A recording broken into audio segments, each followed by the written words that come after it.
The White House not saying when they or the president knew about the death benefits being withheld, but the Pentagon warning this would happen when he spoke to reporters 4 days before the shutdown. This is what was spoken from that podium. We would also be required to do some other bad things to our people. Just some examples. We couldn't immediately pay death gratuities to those who die on active duty during the lapse. This is ghoulish, but it's the law, not policy. Remember that. If the death occurred after the lapse took place, then the money would be obligated after the lapse took place, and we would have no authority to pay based on that money until the lapse ended. So in that case, they could be delayed. Okay, that was September 27. It's October 10 now. Doug Schoen, former advisor to President Clinton, Monica Crowley, radio talk show hosts, and both their Fox News contributors. Good morning to both of you. Good morning, Bill. What do you think about this? I mean, how did this happen? Look, this is not a surprise when you look at the pattern of behavior from this administration from the beginning. This is the same line, this is the same excuse we got when the IRS scandal broke. Oh, the president had no idea. He found out on TV. Benghazi, oh, the president had no idea. Fast and Furious, the president had no clue. He never has a clue about anything. Of course this White House knew. They are on record, and there is evidence right out there to show that this administration deliberately intended to inflict maximum pain on the American people, including our active veterans they've denied benefits to, our World War II veterans closing the memorial, and now our dead veterans killed in action. They've gone from simply spiteful now to outright despicable. They have the resources. The President and the Secretary of Defense both have broad authority to reprogram funds from one appropriation to another. This is inexcusable.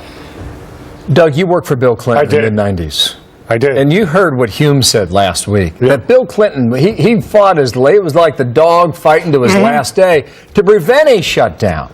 And just remind our viewers here, okay? Because hang on one second. Please. Because in the mid-90s, the biggest dispute in America was whether or not you could go to Yosemite or Yellowstone in the month of December.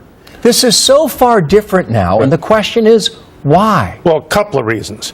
First, policy-wise, we'd passed 7 or 8 appropriation bills before the shutdown, so the shutdown itself was more limited. But there's a bigger reason, Bill. The bigger reason was the person of both Bill Clinton and Newt Gingrich, the House Republican Speaker, and Bob Dole, the Senate Minority Leader. Bottom line, there was a commitment among them to do the right thing, to avoid the worst effect of the shutdown, to avoid playing politics with, as Monica suggests, so why wouldn't this president do the right thing, Doug? You know, I think there's enough blame to go around, and I think ultimately what this argues for is everyone, the president, the Republicans in the House and Senate, everyone negotiating now quickly a deal to avoid these outrages and other outrages and get the government open. Let me try to answer your question. I think, you know, Doug's former boss, Bill Clinton, and the other political actors that he was talking about in '95, they were pragmatists. You're dealing with a completely different kettle of fish in Barack Obama. He is a committed leftist ideologue. We have seen this pattern with him before. He is, look, during the sequester, what was the first thing they did? They shut the White House doors. So all these little kids that had done bake sales couldn't get into the White House. This is about inflicting maximum pain in order to use it as political leverage to get the Republicans to cave in. I don't know if you heard. But using veterans is the worst of the worst. I apologize for interrupting you. At the top of our program, Wendell Goler was reporting as to whether or not the White House lawyers knew about this. Right.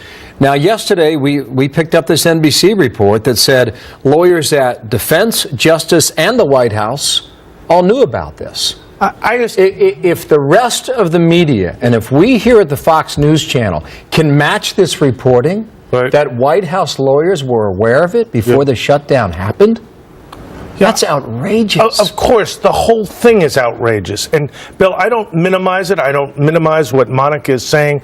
I just believe that the way you think about something like this is to solve problems immediately, to avoid the outrage of the cancer patients who aren't getting trials, to make sure our government employees who are essential. You're right about that, and you solve problems by talking with one another. Right, I agree. And what's Boehner been saying for 2 weeks?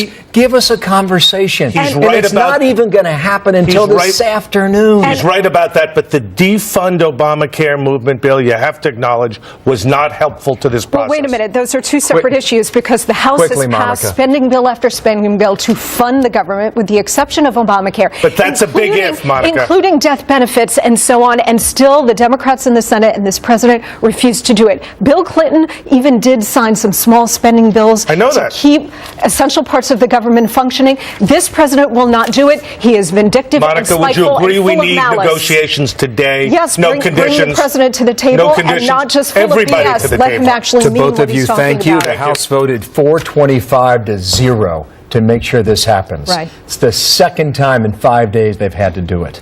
Doug, thank you. Thank Monica, you. thanks to Pleasure. you as well.